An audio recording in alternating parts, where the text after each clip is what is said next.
mengintimidasi, merampas barang-barang di bawah Kusnadi, dan memeriksa tanpa adanya surat panggilan. Ini soal berani atau nggak berani?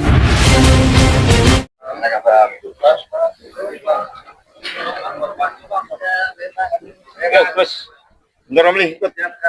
Guntur situ kanan. Ayo, Saya kiri radikal, Bapak. Kanan. Ayo.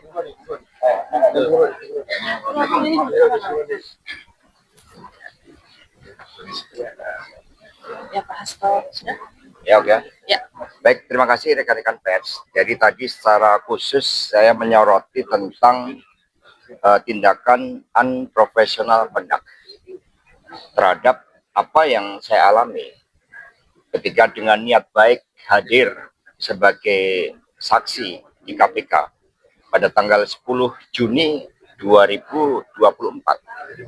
Dan kemudian ternyata justru selama lebih dari 3 jam tidak diperiksa, malah penyidik memeriksa saudara Kusnadi, dan kemudian terjadi tindakan menyamar, membohongi, mengintimidasi, merampas barang-barang di bawah Kusnadi, dan memeriksa tanpa adanya surat panggilan.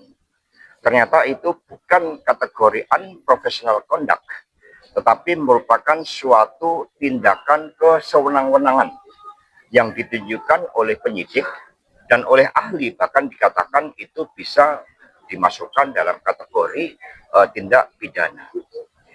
Sehingga hal ini menjadi suatu pembelajaran yang sangat penting di dalam menjamin kepastian hukum berdasarkan due process of law. Sehingga HAM oleh Prof.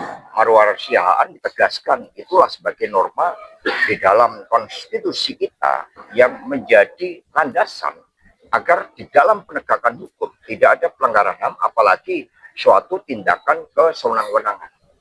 Sehingga implikasi dari itu, apa yang dinyatakan sebagai barang bukti, bahkan kemudian ketika itu dinyatakan di dalam surat dakwaan, maka menurut pendapat ahli itu bukti-bukti yang ada bisa dikesampingkan.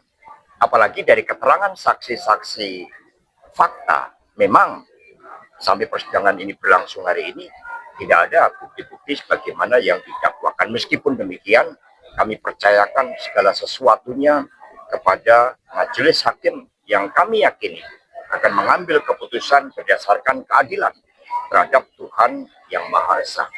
Apa yang disampaikan oleh para ahli tadi memberikan suatu pencerahan bahwa di dalam proses penegakan hukum terhadap dugaan tindak pidana itu asas legalitas itu menjadi suatu hal yang sangat penting, dan due process of law harus betul-betul dijalankan oleh seluruh aparat penegak hukum sehingga aspek keadilan juga bisa terwujud. Demikian dari saya. Selanjutnya dari para penasihat hukum kami persilakan. Ya, prinsipnya adalah teman-teman bahwa persidangan ini tidak lepas dengan persidangan yang ada di tahun 2020. Yang di dalam putusannya menjelaskan sumber uang suap itu dari Harun Masiku. Diperkuat dengan persidangan 2025 di Pengadilan Negeri Jakarta Pusat. Sumber uang suap itu dari Harun Masiku, dari saksi-saksi yang sudah sampaikan. Kemudian terkait dengan obstruction of justice. Obstruction of justice itu adanya di tingkat penyidikan, bukan di tingkat penyelidikan, sampai kami membahas ratifikasi di PBB, di UNCAC, bagaimana kita melihat suatu peristiwa obstruction of justice, yaitu melawan petugas secara nyata, melalui kekerasan. Nah, hal-hal seperti ini menurut kami sudah sampaikan, sehingga menjadi terang buat publik, sehingga tidak lagi adanya penyeludupan hukum lagi di persidangan ini. Jadi, yang benar kita katakan yang benar. Jangan kita terbawa dengan asumsi, terbawa dengan pendapat-pendapat, pandangan. Karena apa? Ini akan sangat berbahaya, karena ini bisa terjadi sama siapa saja. Kalau kita ini adalah negara hukum, tentunya kita hormati proses hukum. Keluarga besar PDI Perjuangan, kita menghormati hukum, maka kita melalui proses perjuangan ini. Kita mohon dukungan dari publik. Terima kasih. Saya mau garis bawahi keterangan ahli ya. Sekarang sudah jam 10:10, kita sudah periksa dari jam 2. Apa yang disampaikan ahli yang salah satunya penting? sudah ada fakta persidangan perkara suap. Ya. Penerimanya Wahyu Setiawan dan Agustiani Tio. Siapa yang memberikan? Yang memberikan Saiful Bahri. Yang belum diperiksa adalah Doni Tri Istiqomah. Tidak ada dalam dakwaan sebelumnya Pak Hasto namanya disebut. Tidak ada dalam putusan juga nama Pak Hasto disebut. Maka ketika ahli ditanya, ya, keterangan-keterangan tersebut itu tidak boleh bertentangan, dan alhamdulillah dalam pemeriksaan memang tidak bertentangan. Saya sekarang tanya lagi sama ibu bapak. Saksi ada yang menyebut dananya dari Pak Hasto? Ada nggak? Ada. Nggak ada. Ya, itu perkara suap.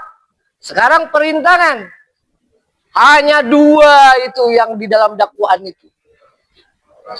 Soal merendam dan menyuruh menenggelamkan HP. Ya. Kaitan itu sudah tidak bisa dibuktikan. Baik yang katanya melalui Nur Hasan maupun yang menyuruh Kusnadi. Pertanyaan lagi sama ibu bapak yang hadir dalam sidang.